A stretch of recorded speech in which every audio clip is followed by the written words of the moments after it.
Magandang araw po mga kapuntos, at sa araw na ito po meron po akong tampok na video para sa inyo at sana ay magustuhan ninyo.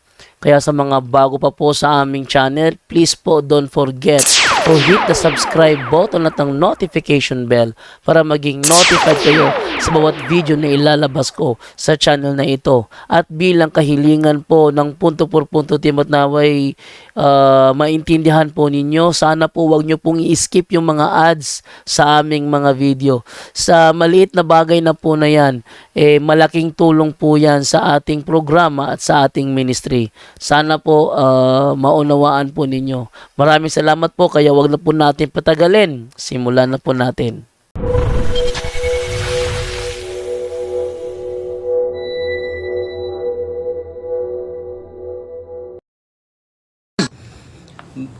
Magandang araw mga kapatid. Pag-ibig at ang pagkapayapaan ni Kristo ay maghari sa ating puso't damdamin mga kapatid. Magandang araw. Kumusta po? Kumusta po? At ngayon ay isi-share ko po sa inyo ito po. Ang ganda ng reflection sa ating millennial Catholics. Isi-share ko po ito in relation to Pope Leo XIV na-elect, no? So,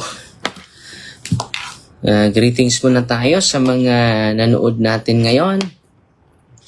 Si Joy Cañada nanood sa atin ngayon, no? Okay.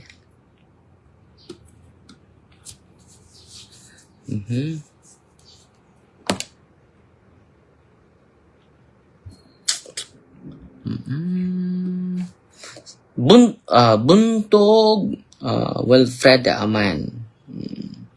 Nagtanaw sa ato karon. Okay. Ito yung magre-live tayo at then bago tayo pupunta sa office, bago lang tayo na tapos sa bautismo, 16 kabuok atong gibunyagan karon, no? Salamat sa Ginoo. Ito, ang ganda tong reflection mga kapatid. Babasahin ko lang ha. Yes, the winner of the papal conclave, the newly elected Pope, takes it all. Ano ba yung na-take niya? Una, not the crown of glory, but the crown of thorns. So, hindi talaga yung crown of glory kapag maging Santo Papa ka. Hindi basta-basta yon. Kahit obispo lang ang bigat na yun na tungkulin bilang isang obispo. Lalong-lalo na maging Santo Papa ka.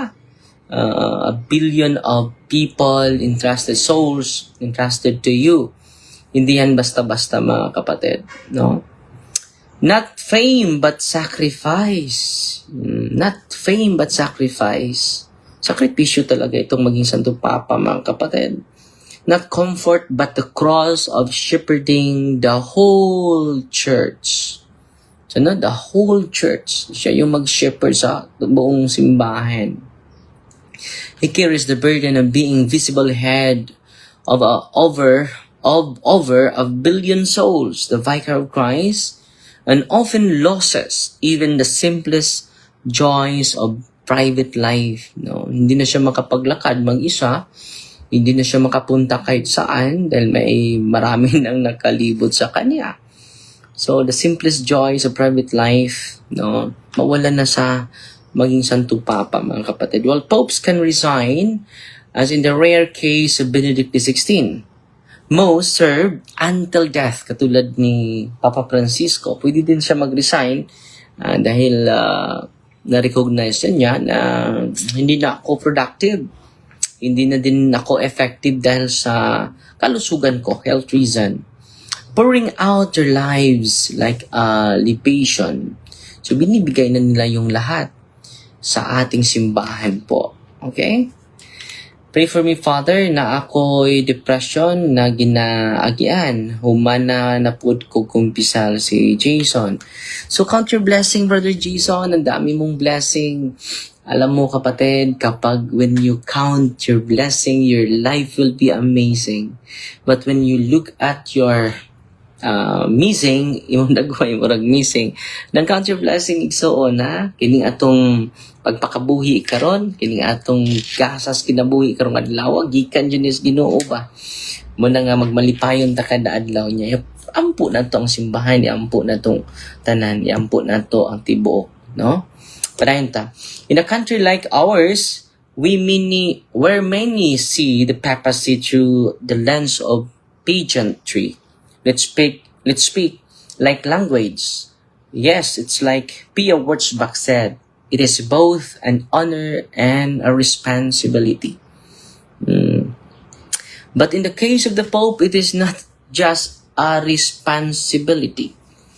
It is a great and terrible cross. Ano? Great and terrible cross. No? Yan din ang pagkapari, yan din ang pagkaobispo, yan din ang pagkakardinal. It is a great and terrible cross. Yan din yung bilang pagka-mayor. No? It is a terrible cross, mga kapatid. I remember, ito po, maganda po ito. I remember the story of Saint Peter, our first pope, when he was fleeing persecution in Rome. Dahil natatakot si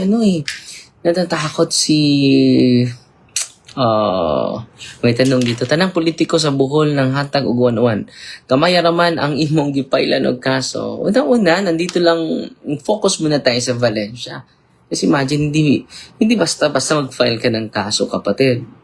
Magtulungan nga tayo eh. Dapat kayo din. No? Ang sarap na ibigay natin lahat sa isang tao lang. Tayong lahat. Kung meron ka ng ebidensya, i-file mo na yan. Huwag ka na maghintay sa akin. Ikaw yung nakatanggap. Ikaw mag-file dyan. So dito, sa Valencia, focus muna ako. Hindi natin kaya lahat kasuhan. No? So focus muna tayo dito sa Valencia, mga kapatid. At unahin natin yung mga nakukunan ng mga ebidensya.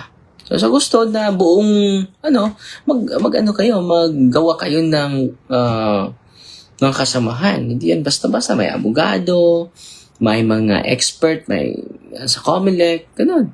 No? Hindi natin one in a time lang tayo. So focus lang muna ako dito sa Valencia at sa mga politiko na papasok dito. Okay? Kung ma-formalize na natin buong diocese with the approval of our bishop, yan, ganda yan. No? Okay? Sabi ni James Sebastian Gamayra, ang Valencia Pads sa Tagbilaran ng hatag na tanan, mobilib lang ko nimo o banggaan nimo tanan, mosimba jud kog balik. Ikaduha, ang Ginoo may simbahan dili ang pari, no? Kung di ka mo simba, wa mo kinahanglan ang Ginoo nato man. Kita may nanginahanglan sa Ginoo. Okay?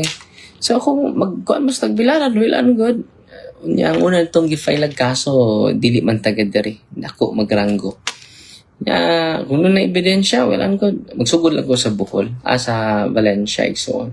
So mo ni ang nindot kay nga reflection sa tong millennial Catholics. I remember the story of Peter, our first pope, when he was fleeing persecution in Rome. He encountered Christ on the road and asked, nagkasalubong sila kay Kristo dahil papunta siya sa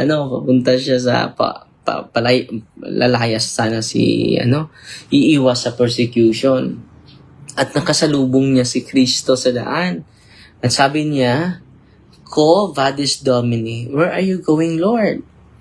And Jesus replied, to Rome, to be crucified again. Babalik ako sa Roma, Peter, upang magpapako muli. No? That moment changed Peter's heart. He turned back, faced martyrdom, and embraced the cross meant for him. This is the papacy, not just white robes and waving hands. It is saying yes to Calvary. So itong ginagawa din natin sa election, it is saying yes to Calvary po. It is saying yes to Calvary. Okay? At yan lang po yung isi-share ko sa inyo sa ngayon. Salamat tayo sa mga star senders natin. Hindi ko makita. Bakit hindi ko makita? Si Sister Rowena Cortez, nagpadala ng 150 stars. Salamat po. Ang Diyos na po magsukli sa kabutihan ninyo. Okay, last time, mag-lunch time tayo dahil pupunta naman ako doon sa office natin dahil marami tayong pagsilbihan na mga mahal natin ng mga kababayan, mahal natin ng mga parokyano at mahal natin ng mga taga-subaybay, supporters dito sa programa natin. At then, next week po, magbabayad po tayo ng mga seminaryan natin. Tulungan niyo po kami. 18 seminarians po ang lumapit sa atin. You can send your support through our public account. Public account yan ha. GCash at then ang ating PNB. No? Sa public account natin. Then magbabayad tayo baka ngayong Martes. No? Kung aabot na.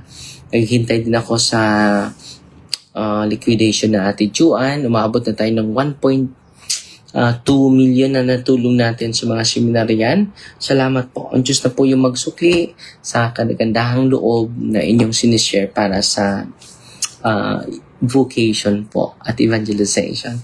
At baka patayo na tayo next after na sa temporary building, mapatayo natin yung bahay ng seminaryan. Din wala silang lupa, wala din silang bahay. So, salamat sa Diyos. May supporters natin si Nanay Mercy Ligan na nag-donate ng 100 square meters sa Cortez. And then after na 2 months na, dahil yung mga pantay ay nag-overtime sa ating temporary building para magka-transfer na tayo po. At Fighting Maria, tatak safety with a humble heart, ha? In the name of the Father, the Son, the Holy Spirit, Amen. Our Father, who art in heaven, hallowed be thy name. The kingdom come, the will be done, on earth as it is in heaven. Give us this day our deliverance, and forgive us our trespasses, as we forgive those who trespass against us. And lead us not into temptation, but deliver us from evil. Amen. Glory to the Father, to the Son, to the Holy Spirit, to us in the beginning, is now and ever shall be, world without end. Amen. In the name of the Father, and of the Son, and of the Holy Spirit. Amen. Fight, Maria, the tax safety with the humble heart.